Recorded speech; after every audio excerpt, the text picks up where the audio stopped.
I asked you last time to ask yourself the question, what am I going to do about it? Whatever situation you're in.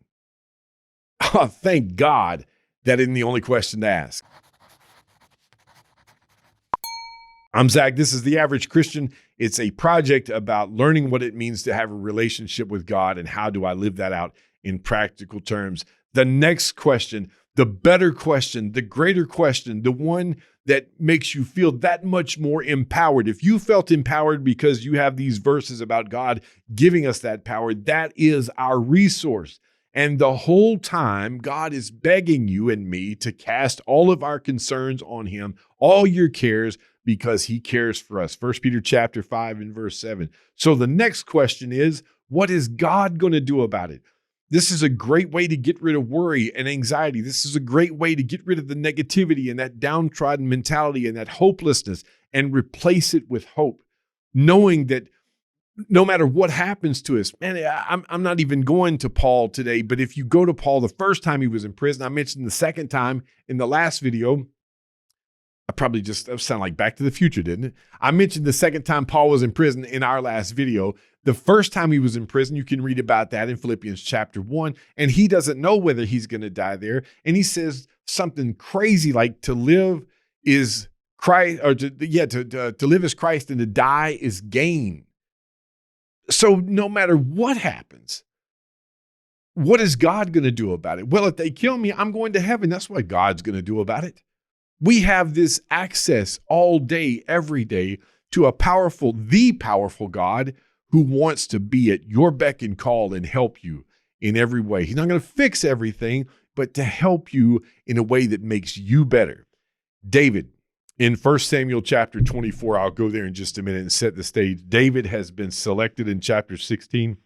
He's this ruddy but good-looking little fella who is out tending sheep. And when Samuel came to Jesse, his dad's house, they trotted out all the brothers except David.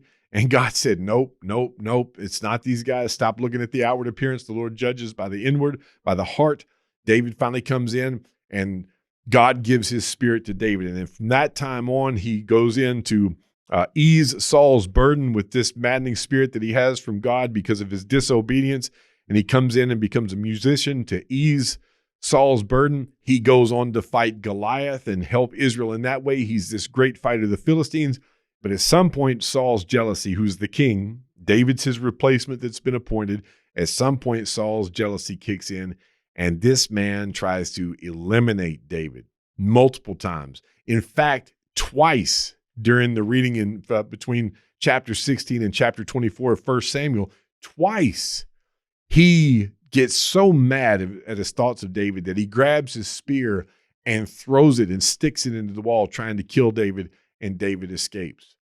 David ends up running all over the place, trying to get away from Saul. He hears he's got Jonathan as his greatest friend, and in that sense, the friend of his lifetime, the one that he loves and has these covenants with, and Jonathan is telling him that dad's coming after you and giving him signs to let him know that he should run.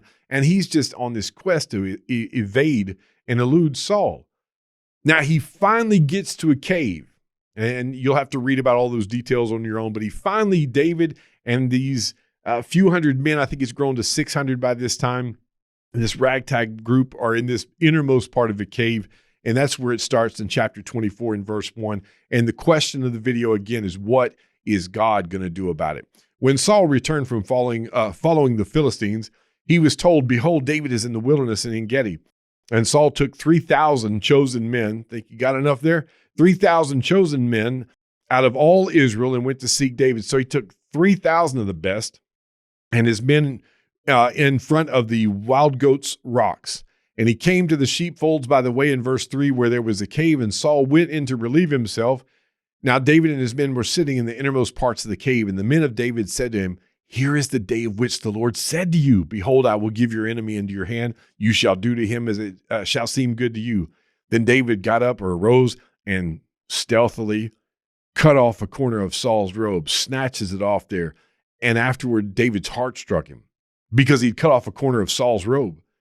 He said to his men, the Lord forbid that I should do this thing to my Lord. I imagine they're whispering. I don't know. They're all in this cave together and they're trying to stay hidden from Saul. The Lord forbid that I should do this thing to my Lord, the Lord's anointed, to put out my hand against him, seeing that he is the Lord's anointed. So David persuaded his men with these words and did not permit them to attack Saul. They got him cornered. All of this running, the threats on his life, the actual attempts on his life, they've got him. And David says, no, you can't attack him. He persuaded his men, and Saul rose up and left the cave and went out on his way. Afterward, David also arose and went out of the cave and called after Saul, my Lord the king. When Saul looked behind him, David bowed with his face to the earth. Now, that's just not the reaction you're thinking. But I'm going to get to the why he's doing this. He refuses to attack Saul. He refuses to gloat. He refuses to hold up the piece of his garment and say, I almost had you. You so lucky. I love God because I didn't kill you right here. That's what I might be tempted to do, or you might be tempted to say. But he bows down with his face to the earth and paid homage. And David said to Saul, why do you listen to the words of men who say, behold, David seeks your harm? Behold, this day your eyes have seen how the Lord gave you today into my hand in the cave. And some told me to kill you, but I spared you. I said, I will not put out my hand against the Lord, for he is the Lord's anointed. He says in verse 11, see my father, the corner of your robe in my hand. He calls him my father. The corner of your robe in my hand, for the fact that I cut off the corner of your robe and did not kill you, you may know and see that there is no wrong or treason in my hands. I have not sinned against you, though you hunt my life to take it. May the Lord judge between me and you. Here it is. Listen, may the Lord judge. He's talking to his oppressor here, Saul the king. The Lord judge between me and you. May the Lord avenge me against you, but my hand shall not be against you. As the proverb of the ancient says, out of the wicked comes wickedness, but my hand shall not be against you. After whom has the king of Israel come out? After whom do you pursue? After a dead dog, after a flea? May the Lord therefore judge and give sentence between me and you, and see to it, and plead my cause, and deliver me from your hand. That's why David wouldn't do it. Saul was God's chosen. Against all odds, David respects him, bows down, refuses to kill him, refuses to brag about how he could have killed him, tries to plead his case, calls him father to tell him, I am not a threat to you. I am not your enemy. I am not treasonous. Stop believing all these lies about me. And then finally says, look, God is going to judge between me and you, and God is going to deliver me. You need to remember that. You are not the end all, be all, fix all. And you can have plans, and we've seen in the Bible where the plans of men are futile. It is God's way. And so while we do the best we can, and you have to answer that question, what am I going to do about it? The bigger and better question, the question that brings hope, is what is God going to do about it? And the answer is, I'll wait and see. I'll wait on him. I won't try to fix it myself in all those ways. I won't try to figure everything out on myself. I'll do the very best that I can. But I'm going to pray to God, and I'm going to wait on God, and I'm going to do what's right. David refused to disrespect Saul and thereby disrespect God.